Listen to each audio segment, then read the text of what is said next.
Apakah ini karena made in Kamboja jarang-jarang loh. Nike tuh biasanya senang banget bikin ujungnya lancip-lancip dan ini enggak.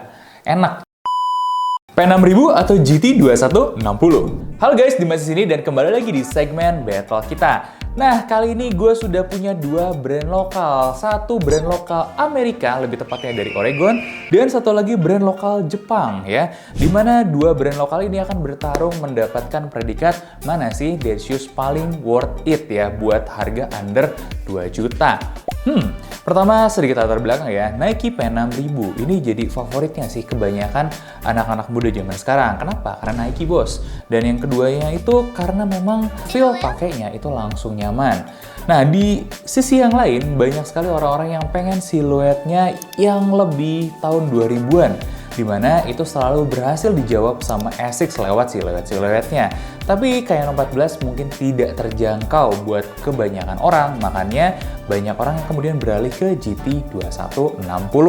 Oke, sambil gue ambil catatan dulu ya.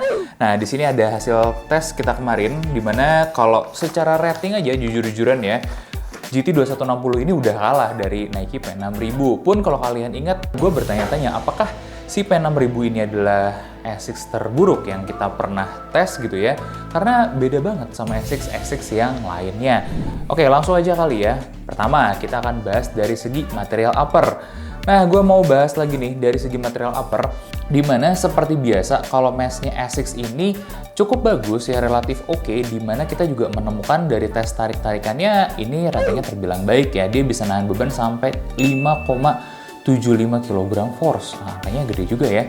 Nah kalau kita bandingin sebenarnya sama si Nike P6000, dia ketahanannya sedikit berbeda ya, dia dapat 4,817, tapi dua-duanya kayaknya terbilang fine ya, terbilang oke.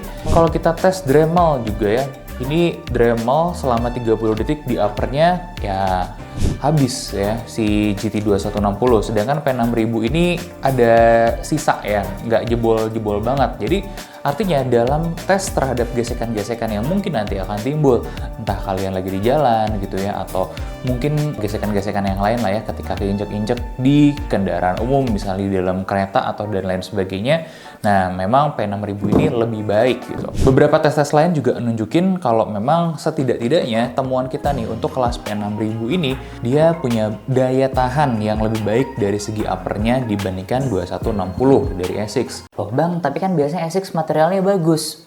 Iya juga, cuman memang ya itu tadi, kita udah sempat tes di mana dari segi ketahanan material-materialnya ya Asics ini termasuk biasa gitu. Mungkin ya ada beberapa faktor juga Asics yang sekarang kan beda dengan yang dulu, dimana ini kan GT2160 terinspirasi dari rilisan lawas ya. Dan GT ini sendiri sebenarnya memang sepatu stability sih, yang kelasnya mungkin stability ringan, di bawahnya Kayano. Ini jadi menarik nih ya. Kemudian kalau kita tanya nih, ngomongin midsole-nya, mana yang lebih gue prefer? Sejujurnya mereka berdua itu melakukan hal yang hampir mirip. Jadi secara pakem dead shoes biasanya memang stability shoes ya. Kalau kita cek, kita lihat dari segi foamnya juga, dua-duanya punya foam yang cukup empuk, cukup enak ya. Gue coba kasih lihat angkanya ya dari durometer ya.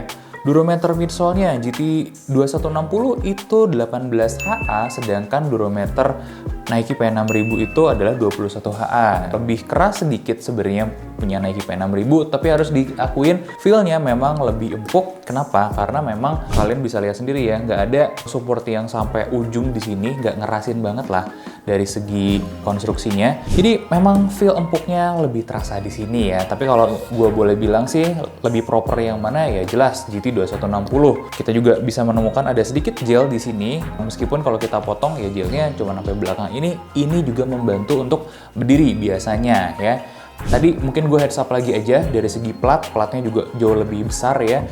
Everything's good sih. Kalau kita masuk ke bagian dalam juga ada Ortholite di sini ya insole-nya. Sedangkan kalau punya Nike ini insole-nya biasa-biasa aja lagi ya. Nah, jadi buat yang sekarang gue pengen berikan poin kemenangan untuk GT2160 ya di bagian midsole-nya. Kayaknya gue agak ketinggalan tadi ya. Oke, dari segi upper tadi P6000 ya yang gue kasih poin ya. Sedangkan outsole-nya, outsole-nya P6000 ini juga menarik loh, dimana dia cuma ngurangin 4 mm ya. Ini sedikit sekali buat hasil tes Dremel-Dremelan kita, dan ini selalu kita kasih angka yang bagus biasanya ratingnya kalau untuk ketahanan seperti ini. Sedangkan di GT2160 berkurangnya 1 mm. Oh wow. Oke. Dia juga punya ketahanan yang lebih baik ya. Nah, sebenarnya karena dua-duanya masih di under 1 mm dan ketahanannya juga baik-baik aja gitu ya. Baik GT2160 ataupun P6000 sama-sama gue berikan poin. Dimana kalau kita ingat-ingat lagi, mungkin P6000 ini mengingatkan gue sama Vomero juga, dimana Vomero itu adalah saat Nike masih cukup berjaya ya, materialnya masih berkualitas dan lain sebagainya. P6000 ini memang ada pembawaan dari segi sananya juga. Oke, kita masuk ke kategori selanjutnya, yaitu konstruksinya.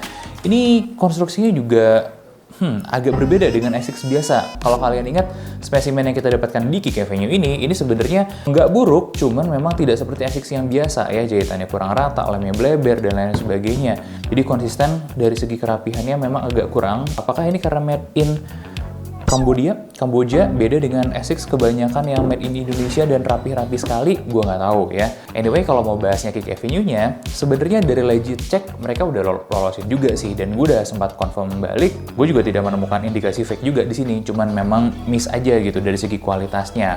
Pun sebenarnya Nike P6000 ini yang kita dapatkan juga dari Kick Avenue, makanya kita pikir cukup fair buat dibandingin karena sumbernya sama gitu ya. Sumbernya sama dan kualitas barangnya jauh banget di atas, dimana kita bisa lihat Nike Prime itu ya rapih banget ya, nggak ada yang bleber gitu. Oh sorry, ada sedikit sih ya yang kurang rapih, tapi masih sangat baik gitu. Bahkan kalau dibandingin sama kelas-kelas mana ya Nike yang lebih mahal gitu kan, di atas 2 jutaan, gue menemukan ini jauh lebih rapi. Vomero aja katakanlah kemarin ya, ini jauh lebih rapi bikinnya daripada Vomero 5 kemarin loh. Itu gokil sih, makanya untuk konstruksi easy. Gue kasih poin buat si P6000 ini. Memang bener-bener best deal sih kalau menurut gue di harganya kalau ngomongin material sama lem-lemannya. Nah, kita lanjut lagi nih, kita ngomongin kenyamanan ya. Dari segi fitting dulu, dari segi bobot dulu ya. Dari segi bobot, dua-duanya bukan sepatu yang ringan ya. Dead Shoes ini di atas 300 gram, baik GT2160 itu 350 gram, dan P6000 itu 335 gram. Bedanya ya 14-an gram lah, tidak terlalu berasa sejujurnya. Karena kalau kita ngomongin kenyamanan, oh ternyata mereka begitu close nih, begitu dekat, mengingat price point-nya juga begitu dekat. Kita coba cek dari segi fitting ya. Nike P6000 ini cukup menarik dengan lebar tubuhnya 100,2 mm, artinya udah cukup lebar nih di sini ya. Nah, untuk GT2160 sebenarnya lebih lebar lagi, 101,4 mm, tapi kalau kita cek lebih dalam, taperingnya itu ekstrim nih, nyempit banget bagian depannya. Beda sama P6000 yang taperingnya nggak terlalu ekstrim, ini jarang-jarang loh. Nike tuh biasa senang banget bikin ujungnya lancip-lancip, dan ini enggak. Enak justru ya. Kenyamanan yang lain kalau kita bahas juga ada dari segi stability shoes, itu biasanya memang suportif banget buat jalan, buat berdiri lama, dan gue juga kaget nih, secara sepatu stability GT2160 ini tidak ngasih banyak benefit. Gue mungkin refer kalian silakan main ke yang lain ya, kayak NYC kalau mau mencari stability dari sneakersnya. Ini kalian dapatnya minimal aja soalnya. Oke, nggak buruk, kakunya dapat iya, cuman dari segi stability-nya misalnya kelebaran sol nih ya, biasanya sepatu stability punya kelebaran sol yang lebih lebar, dan ini nggak selebar itu.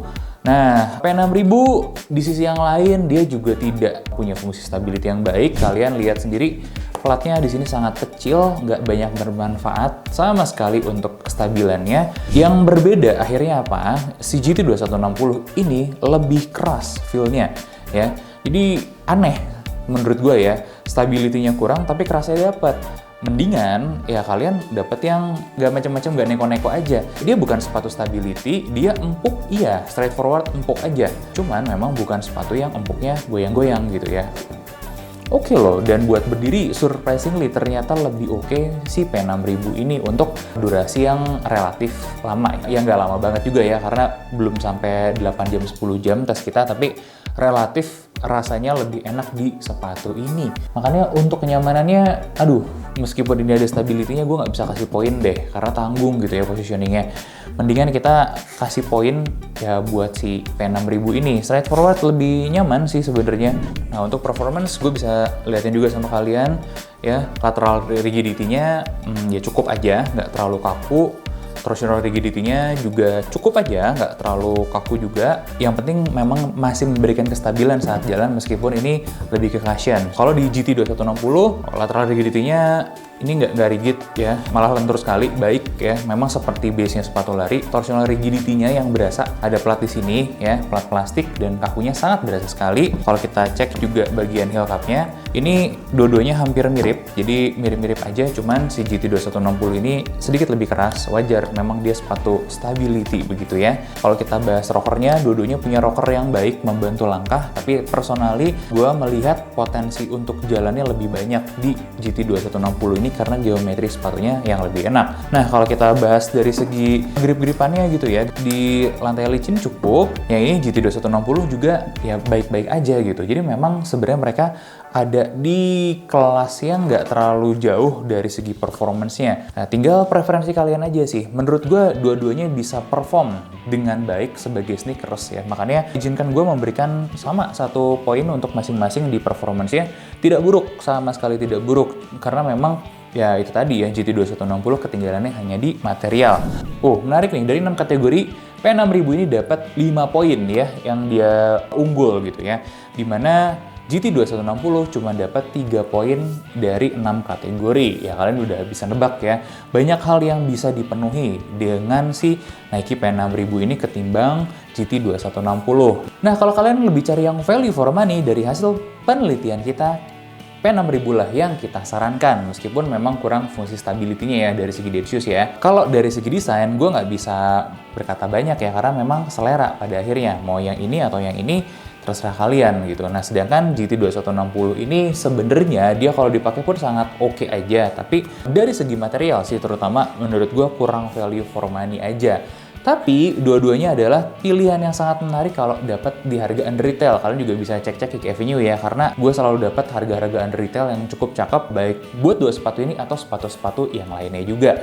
Ya silahkan dicek ke sana, tapi buat promo code-nya udah nggak bisa ya, sorry ya.